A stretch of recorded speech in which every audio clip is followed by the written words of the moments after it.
Vimos agora há pouco que a força magnética total sobre um circuito fechado, ou seja, uma espira, é igual a zero.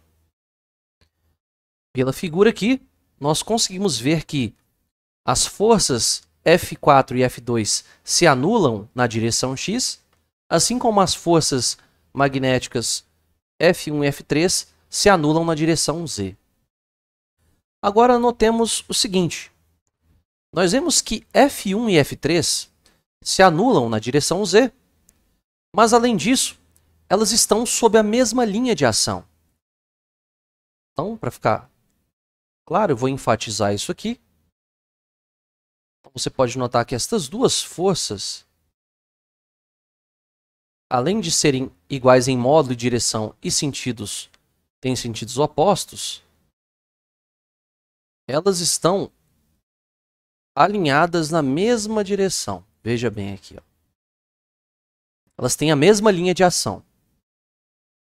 Agora observemos as forças, o par de forças aqui F2 e F4.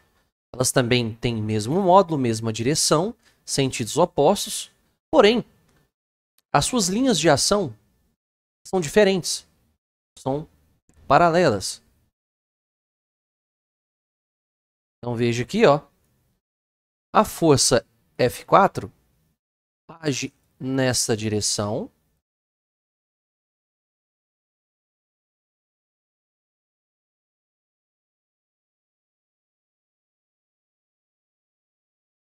enquanto a força F2 age numa direção aqui paralela,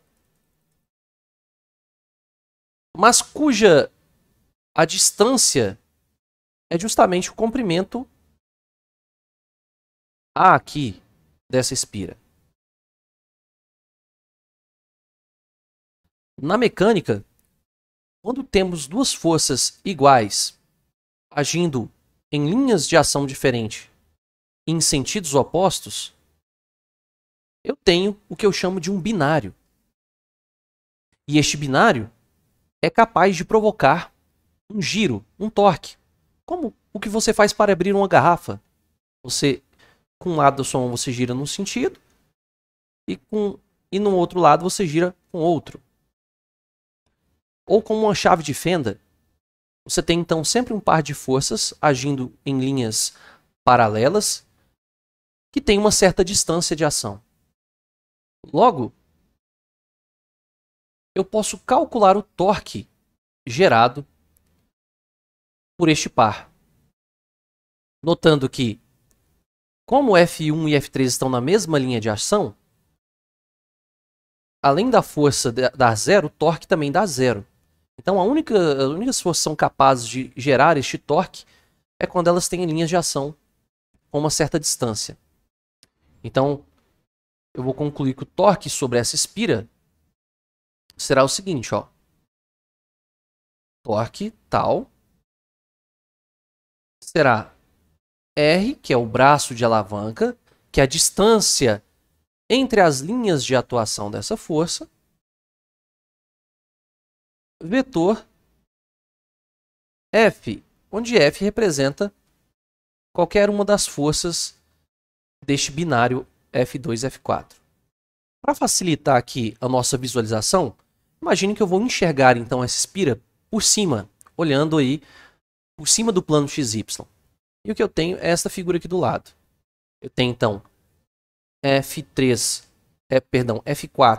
agindo na direção X, F2 também na direção X, só que no sentido oposto. Isso aqui então forma um binário. E a linha de ação dessas forças está separada, né, por uma distância R. Estes vetores, né, eu já tenho o resultado deles na página passada, né, onde eu calculei F2 e F4. E também, neste caso, coincidentemente, o R é justamente este tamanho L1 aqui, ó. Tá? R é o tamanho L1 que eu estou pegando aqui. Poderia ser também o tamanho aqui, ó, L3, né? Eles são iguais com sentidos opostos. Só que neste caso, né, obviamente, eu estou tomando aqui, medindo pela origem, tá? E esses são os vetores que eu já conheço. Prestando atenção aqui, né? Eu troquei o A pelo B no F, né? Então, na verdade, aqui eu tenho é o lado B, né? Você pode notar, porque F2 e F4 agem neste lado aqui das espiras que tem comprimento B. Outro detalhe aqui que é menos relevante, mas é bom a gente consertar, é o sentido de F2, né? Pelo que eu estou vendo aqui, ó, pelo que eu escolhi, ó, F2 aponta no sentido negativo de x, né? Se x é positivo para cá, F2 é negativo. Então, nós temos aqui só um sinal negativo. Pronto, agora está correto. E aí, menos o x, o F4 vai apontar na direção positiva. Enfim, vamos calcular o torque. Então, o torque vai ficar o vetor R, que é a cosseno φ na direção x, mais a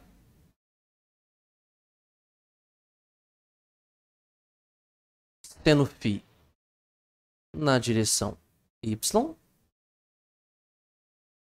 tudo isso aqui entre parênteses, produto vetorial, eu vou escolher aqui o F2 mesmo, né? Que é IB, Bzão menos x.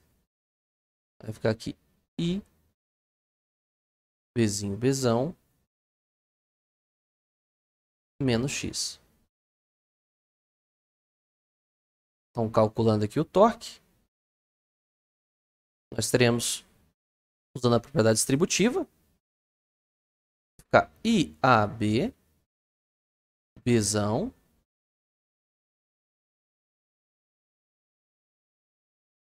cosseno φ,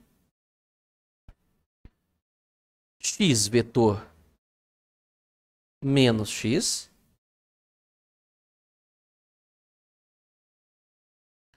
mais IAB, Bzão, seno de φ, produto vetorial de y, chapéu com menos x chapéu. Percebamos aqui então que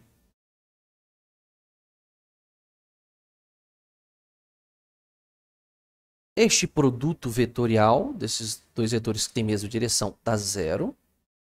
E aqui o produto vetorial, ó, que eu esqueci até o símbolo, né? Y vetor x, só que não com x, com menos x, estou utilizando a regra da mão direita, y com menos x dá z. Dá o vetor unitário na direção do eixo z. Logo, todo este termo primeiro aqui se cancela e o torque vai ficar I Azinho, Bzinho, Bzão, seno de φ, apontando na direção de z positiva, né?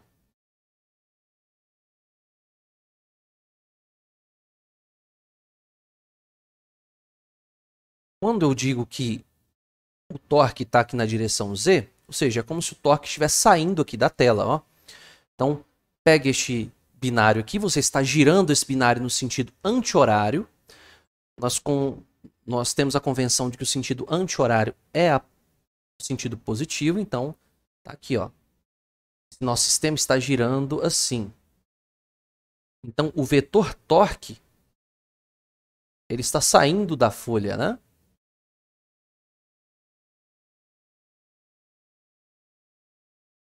Então, este é o nosso resultado. Utilizando os resultados que a gente tem discutido aqui, da força magnética sobre um fio, sobre um circuito, a gente agora pode utilizar os mesmos resultados para definir o momento de dipolo magnético de uma espira.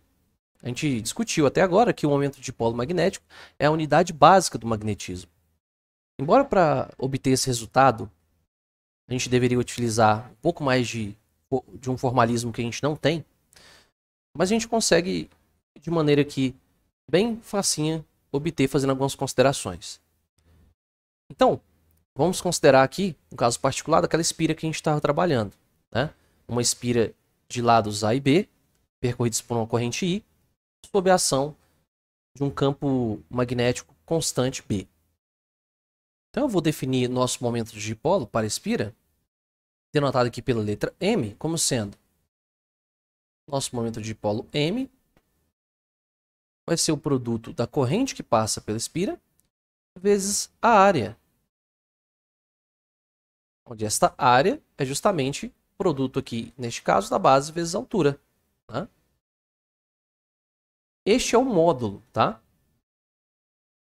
Se eu quiser saber o vetor, ou seja, a direção e sentido de M,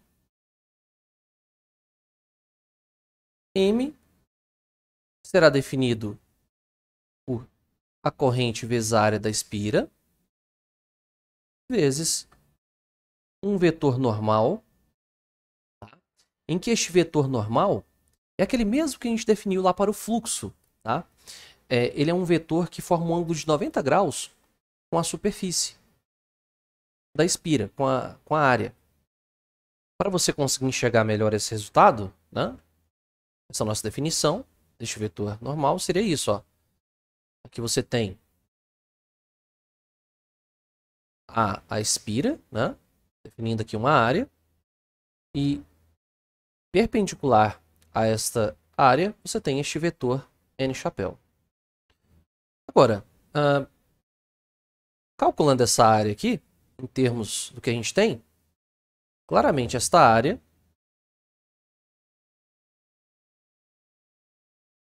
vai ser o produto dos lados A e B, né? Azinho e Bzinho. Né? Logo, eu terei que o meu vetor momento de dipolo magnético para essa espira é I, Azinho, Bzinho na direção normal.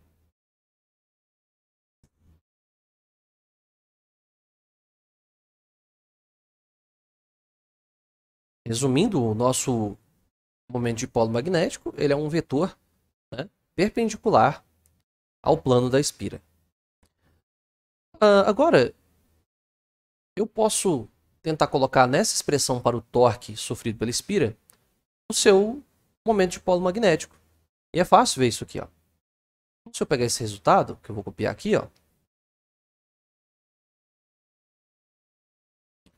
sabemos que o módulo do torque sofrido pela espira é este aqui. Ó. E aí você reconhece, né, que IA vezes B é o módulo do momento de dipolo. Está aqui, ó, I vezes A vezes B. Logo, eu posso escrever o módulo do torque como sendo, em termos do momento de dipolo, M vezes B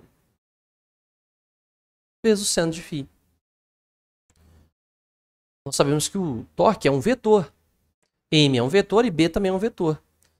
E esta forma aqui, MB seno φ, não é nada mais do que uma sugestão de escrevermos isso aqui como um produto vetorial. Né?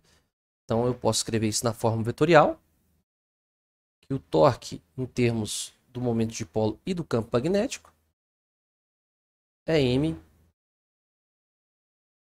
vetor B. Em que φ seria o ângulo entre M e o vetor campo magnético, que eu posso representar aqui para ficar mais fácil. Ó. Vamos dizer que aqui por aqui passa um campo magnético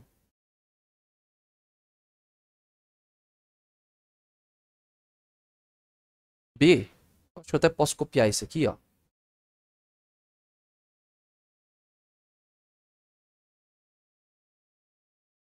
E o ângulo entre eles for φ.